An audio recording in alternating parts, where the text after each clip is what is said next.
Hi అండి, welcome to my channel. ఈరోజు మన వీడియోలో శ్రావణ మాసం వచ్చేసింది కదా, అమ్మవారికి 3 రకాల నైవేద్యాలు ఎలా చేసుకోవాలో చూద్దాం. పూర్ణాలు, పులిహార, సేమియా పాయసం చూద్దామండి. ముందైతే మనం పూర్ణాలు ఎలా చేసుకోవాలో చూద్దాం. పూర్ణాలు పర్ఫెక్ట్గా రావాలంటే నేను చెప్పే టిప్స్ పాటించి చేశారంటే పూర్ణాలు పర్ఫెక్ట్గా క్రిస్పీగా వస్తాయండి. టేస్ట్ కూడా చాలా బాగుంటుంది. లేట్ చేయకుండా వీడియోలోకి వెళ్ళిపోదామా.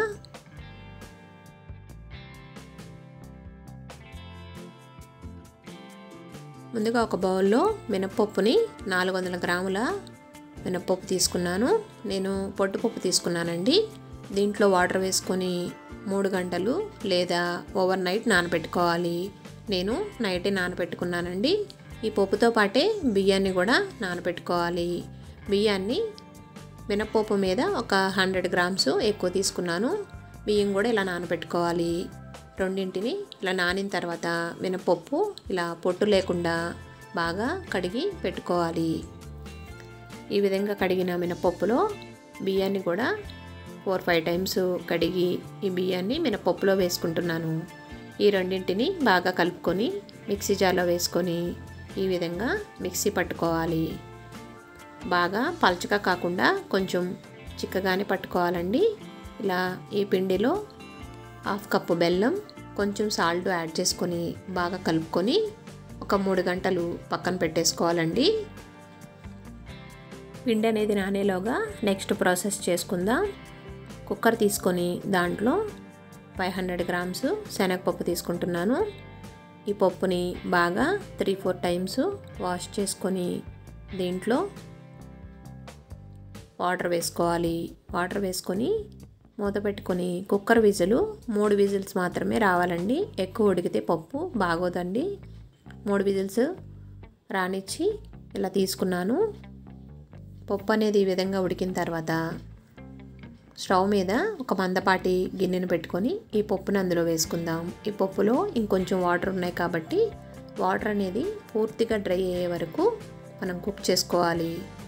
ఇలా పూర్తిగా డ్రై అయిన తర్వాత దీంట్లో 400 గ్రాముల బెల్లాన్ని యాడ్ చేసుకుంటున్నాను. యాడ్ చేసుకొని బెల్లాన్ని బాగా కరగనివ్వాలి. ఈ బెల్లం వేసిన తర్వాత మనం పప్పుని కదుపుతూనే ఉండాలండి, లేకపోతే అడుగు పడుతుంది. ఈ విధంగా బెల్లం కరిగిన తర్వాత మనం ఈ పప్పు మిశ్రమాన్ని ఇలా గట్టిగా అయ్యే వరకు కలుపుతూనే ఉండాలి. ఈ విధంగా దగ్గర పడిన తర్వాత దీంట్లో టేస్ట్ కోసం 1/2 టేబుల్ స్పూన్ ఇలాచీ పౌడర్ యాడ్ చేసుకుంటున్నాను. ఇలాచీ అనేది షుగర్ వేసుకొని నేను మిక్సీ పట్టుకున్నానండి, అందుకే తెల్లగా ఉంది. ఇలా ఇలాచీ పౌడర్ వేసుకొని బాగా కలుపుకొని మనకి ఈ పప్పు అనేది వంట కట్టే వరకు కుక్ చేసుకొని స్టవ్ ఆఫ్ చేసుకోవాలి. ఈ విధంగా ఉడికిన పప్పుని ఇలా చల్లారి పెట్టుకోవాలి. పూర్తిగా చల్లారిన తర్వాత కొంచెం ఇలా తీసుకొని మీడియం సైజు ఇలా ఉండలు చుట్టుకోవాలి. వీటన్నింటినీ ఒక ప్లేట్లోకి పెట్టుకుందాం. ముందుగానే ఉండల్ని చుట్టు పెట్టేసుకోవాలండి. ఇలా రెడీ చేసుకొని పక్కన పెట్టుకోవాలి. ముందుగా మనం కలిపి పెట్టుకున్న పిండిని తీసుకొని వీడియోలో నేను చూపిస్తున్న విధంగా బాగా కలుపుకోవాలండి. ఈ విధంగా కలుపుకోవడం వల్ల పూర్ణాలు అనేవి క్రిస్పీగా వస్తాయండి, మెత్తగా దూదిలా వస్తాయండి. ఇలా మనం ఒక్కొక్క ఉండని ఇలా తీసుకొని ఇలా పిండిలో వేసుకొని ఇలా ముంచుకొని స్టవ్ వెలిగించి డీప్ ఫ్రైకి సరిపడా ఆయిల్ పెట్టుకొని ఈ ఉండని ఒక్కొక్కటి ఇలా వేస్తున్నాను చూడండి. మరి పక్కనే కాకుండా కొంచెం గ్యాప్ ఇస్తూ మనం వేసుకోవాలండి. అదేవిధంగా నూనె అనేది బాగా వేడైన తర్వాత వేయకూడదండి, మీడియం వేడైన తర్వాత ఇలా వేసుకోవాలి. వేసుకొని వేసుకున్న వెంటనే మనం స్ట్రైనర్తో కలపకూడదండి. ఒక 2 నిమిషాలు ఫ్రై అయిన తర్వాతే ఒక్కొక్కటి ఇలా కదుపుతూ ఉండాలి, లేకపోతే పూర్ణాలు అనేవి ఇలా పగిలిపోయి మొత్తం ఆయిల్ అంతా చీదేస్తాయండి. కాబట్టి వీటిని జాగ్రత్తగా ఇలా వేసుకోవాలి. మనకి పూర్ణాలు అనేవి ఈ విధంగా కలర్ వచ్చే వరకు ఫ్రై చేసుకోవాలి. ఈ కలర్ వస్తేనే పూర్ణాలు అనేవి పర్ఫెక్ట్గా ఫ్రై అయినట్టండి, క్రిస్పీగా కూడా వస్తాయి. వీటిని టిష్యూ వేసుకున్న ప్లేట్లోకి తీసుకుందాం. ఇలా తీసుకోవడం వల్ల ఎక్సెస్ ఆయిల్ ఏమైనా ఉంటే టిష్యూ అబ్జర్వ్ చేసుకుంటుందండి. ఇలా తీసుకొని మనం సర్వింగ్ ప్లేట్లోకి సర్వ్ చేసుకుందాం. ఎంతో క్రిస్పీగా ఉండే పూర్ణాలు నేను చెప్పిన రీతిలో కనుక చేశారంటే పర్ఫెక్ట్గా వస్తాయండి. పూర్ణాలు ఎంతో క్రిస్పీగా టేస్టీగా, ఇదిగోండి చూస్తున్నారుగా వీడియోలో, పూర్ణం అనేది ఇలా వస్తేనే పర్ఫెక్ట్గా ఉన్నట్టండి. మీకు కూడా నచ్చింది అనుకుంటున్నాను ఈ వీడియో. నెక్స్ట్ వీడియో వచ్చేసి సేమియా పాయసం అండి. అమ్మవారికి నైవేద్యాల్లో ఈ తీపి పాయసాలంటే చాలా ఇష్టం అండి. సేమియా పాయసం అనేది చిక్కబడకుండా చక్కగా రావాలంటే నేను చెప్పిన ప్రాసెస్లో చేయండి, పర్ఫెక్ట్గా వస్తుందండి పాయసం అనేది. ముందుగా దీనికోసం ఒక గిన్నెలో సగ్గుబియ్యాన్ని 3 టేబుల్ స్పూన్ వేసుకొని వాటర్ వేసుకొని నానబెట్టుకోవాలి. స్టవ్ వెలిగించి ప్యాన్ పెట్టుకొని 2 టేబుల్ స్పూన్ల నెయ్యిని వేసుకొని డ్రై ఫ్రూట్స్ని ఫ్రై చేసుకోవాలి. నేను జీడిపప్పును వేసుకుంటున్నానండి. కిస్మిస్, బాదం పప్పు అవి కూడా వేసుకోవచ్చు. నేను జీడిపప్పును మాత్రమే వేసుకుంటున్నాను. ఇలా జీడిపప్పుని దోరగా ఫ్రై చేసుకొని ఒక ప్లేట్లోకి తీసుకోవాలి. అదే ప్యాన్లో 1 కప్పు సేమియాని ఫ్రై చేసుకుంటున్నాను. సేమియా అనేది ఇలా దోరగా ఫ్రై చేసుకోవాలండి.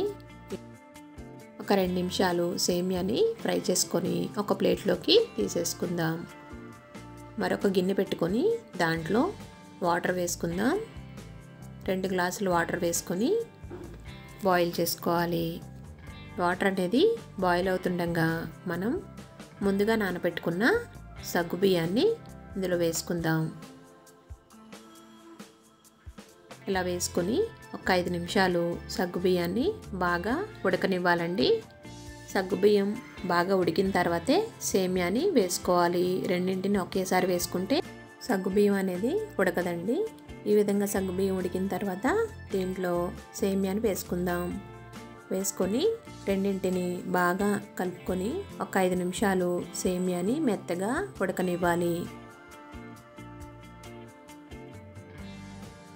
ఈ విధంగా సేమియా అనేది ఉడికిన తర్వాత దీంట్లో బెల్లము 1/2 కప్పు, పంచదార 1/2 కప్పు నేను వేసుకుంటున్నానండి. 2 కలిపి వేసుకుంటున్నాను. 2 కలిపి వేసుకుంటే టేస్ట్ బాగుంటుందండి. అచ్చంగా బెల్లం వేసుకున్న టేస్ట్ అనేది పర్ఫెక్ట్గా అనిపించదు. అందుకనే నేను బెల్లం, పంచదార 2 వేసుకుంటున్నాను. ఇలా వేసుకొని బెల్లం, సేమియా మొత్తం బాగా కలిసేటట్టు, బెల్లం మొత్తం కరిగేటట్టు కలుపుకోవాలి ఒక 2 నిమిషాలు. ఈ విధంగా కలుపుకున్న తర్వాత దీంట్లో ఇలాచీ పౌడర్ 1 టేబుల్ స్పూన్ వేసుకుంటున్నాను. ఇలా వేసుకొని ఒక 2 నిమిషాలు బెల్లం అనేది పాకం వచ్చే వరకు, ఇలా జిగుర్నెస్ వచ్చే వరకు కుక్ చేసుకొని స్టవ్ ఆఫ్ చేసుకోవాలి. ఈ విధంగా సేమియాని ఉడకబెట్టుకొని పక్కన పెట్టుకోవాలి. దీంట్లో మనం ఎప్పుడైతే అమ్మవారికి పెడుతున్నామో అప్పుడు మనం ఇలా పాలని మరకపెట్టుకొని ఆ పాలని యాడ్ చేసుకుంటున్నాను. ఇలా యాడ్ చేసుకొని కలుపుకొని, ఇలా కలుపుకోవడం వల్ల చిక్కపడదండి. ముందే పాలు యాడ్ చేసుకుంటే చిక్కబడిపోతుంది. ఇలా కలుపుకొని దీంట్లో ఫ్రై చేసుకున్న జీడిపప్పును వేసుకుంటున్నాను. ఎంతో ఇష్టమైన సేమియా పాయసం అమ్మవారికి రెడీ అయిపోయినట్లే. మన నెక్స్ట్ వీడియో వచ్చేసి పులిహోర ఎలా చేసుకోవాలో చూద్దాం. అమ్మవారికి పులిహోర అనేది తప్పకుండా మనం పెట్టే నైవేద్యాల్లో ఒకటి కాబట్టి పులిహోర ప్రాసెస్ ఎలాగో చూద్దాం. దీనికోసం స్టవ్ వెలిగించి 1 కప్పు ఆయిల్ వేసుకోవాలి. ఆయిల్ అనేది ఎక్కువగా వేసుకుంటేనే పులిహోర అనేది బాగుంటుందండి. దీంట్లో 2 టేబుల్ స్పూన్ల పల్లీలు, 2 టేబుల్ స్పూన్ల శనగపప్పు, 1 టేబుల్ స్పూన్ మినప్పప్పు, 1 టేబుల్ స్పూన్ ఆవాలు, 1 టేబుల్ స్పూన్ జీలకర్ర, 1 టేబుల్ స్పూన్ వాము, 1 టేబుల్ స్పూన్ జీడిపప్పు వేసుకుంటున్నాను. ఇలా వేసుకొని ఈ పోపు మొత్తం బాగా ఫ్రై చేసుకోవాలండి. పులిహోరకి నేను గ్రౌండ్నట్ ఆయిల్ యూస్ చేస్తున్నానండి. సన్ఫ్లవర్ ఆయిల్ కంటే గ్రౌండ్నట్ ఆయిల్ అయితే టేస్ట్ బాగుంటుందండి. ఈ విధంగా తాలింపు మొత్తాన్ని ఫ్రై చేసుకోవాలి. దీంట్లో 4 ఎండుమిర్చి వేసుకుంటున్నాను.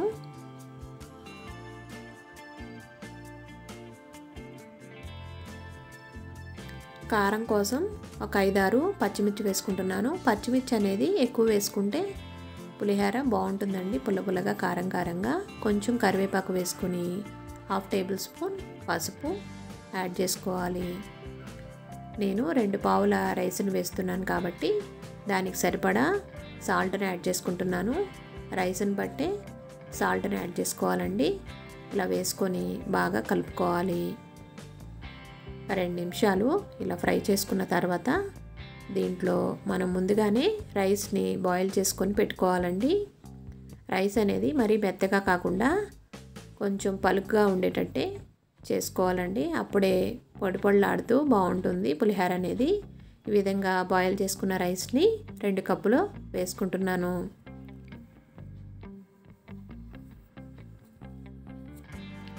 రైస్ని వేసుకొని ఈ పోపు అంతా రైస్కి బాగా పట్టేటట్టు కలుపుకోవాలండి.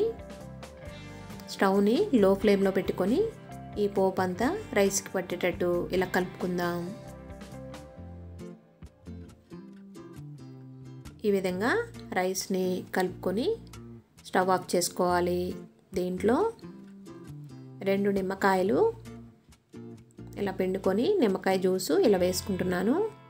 వేసుకొని కొంచెం కొత్తిమీర యాడ్ చేసుకుంటున్నాను. కొత్తిమీర వేసుకుంటే టేస్ట్ బాగుంటుందండి. ఇలా కొత్తిమీర వేసుకొని మొత్తం బాగా ఒక 2 నిమిషాలు కలుపుకోవాలి. ఈ నిమ్మకాయ పులుపు అంతా రైస్కి పట్టేటట్టు బాగా అడుగు నుంచి నిదానంగా కలుపుకోవాలండి. ఈ విధంగా కలుపుకొని మనం సర్వ్ చేసుకుందాం. టేస్టీగా ఉండే నిమ్మకాయ పులిహోర రెడీ అయిపోయినట్లే. అమ్మవారికి ఈ 3 రకాల నైవేద్యాలు ఎంతో ఇష్టమండి. ఈ విధంగా శ్రావణ మాసంలో ఇలా నైవేద్యాలని ఈజీగా ప్రిపేర్ చేసుకోండి. ఈ వీడియోస్ కనుక మీకు నచ్చినట్లయితే ఒక లైక్ చేయండి. మీరు కూడా ట్రై చేసి ఎలా వచ్చిందో నాకు కామెంట్ సెక్షన్లో కామెంట్ పెట్టండి. ఫ్రెండ్స్కి రిలేటివ్స్కి షేర్ చేయండి. కమ్మని పులిహోర సేమియా పూర్ణాలు ఎలా వచ్చాయో నాకు కామెంట్ సెక్షన్లో కామెంట్ పెట్టండి. ఇలాంటి హెల్తీ రెసిపీస్ మన ఛానల్లో చాలా ఉన్నాయండి. ఒకసారి ఛానల్ని విజిట్ చేయండి.